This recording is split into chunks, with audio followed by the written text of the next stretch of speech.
નમસ્કાર, આપ જોઈ રહ્યા છો નેશન પ્લસ ન્યૂઝ. હું છું આપની સાથે વિભિક્ષા પરમાર.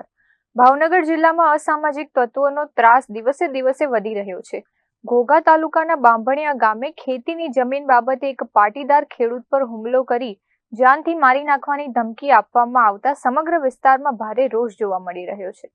ઘટનાની મળતી વિગતો અનુસાર ભાવનગરના ઘોઘા તાલુકા હેઠળ આવતા બાંભણિયા ગામે 2 દિવસ પહેલા જમીનના વિવાદને લઈને એક પાટીદાર ખેડૂત પર જીવલેણ હુમલો કરવામાં આવ્યો હતો. આરોપ છે કે મહાવીર રાવ નામના વ્યક્તિએ ખેડૂત રોહિત જેતાણી પર ધોકા વડે હુમલો કરી ધાક ધમકી આપીને પોતાની જ જમીનમાંથી નીકળી જવા માટે દબાણ કર્યું હતું અને જાનથી મારી નાખવાની ધમકી આપી હતી. ઘોઘા તાલુકાનું બાંભણિયા ગામ છે, ત્યાં મેં એક જમીન લીધી છે. તો ત્યાં એક મહાવીરભાઈ રાવ કરીને છે, એની મને મારી નાખવાની ધમકી અને ટાંટિયા ભાંગી નાખવાની ધમકી, અને મારું જે ખેતર મેં લીધું છે એમાં હું સરકારી સર્વે કરીને મપાવા ગયો હતો. તો ત્યાંથી મને એમને ટોળી 10 થી 12 જણાએ મારીને ધોકો મારી અને ત્યાંથી કાઢી મૂક્યો અને 112ની મેં હેલ્પ લીધેલી. ખેડૂત રોહિત જેટાણી સાથે બનેલી આ ઘટના બાદ પાટીદાર સમાજ અને એસપીજી ગ્રુપમાં ભારે આક્રોશ વ્યાપી ગયો છે.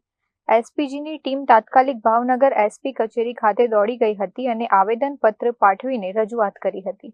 તેમણે ચીમકી આપી છે કે જો પીડિત ખેડૂતને તાત્કાલિક યોગ્ય ન્યાય નહીં મળે અને અસામાજિક તત્વો સામે દાખલારૂપ કાર્યવાહી કરવામાં નહીં આવે તો આગામી દિવસોમાં આંદોલન આક્રમક બનાવવામાં આવશે.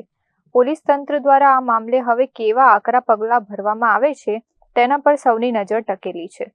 રાજન Gohil, nation plus news, Bhavnagar.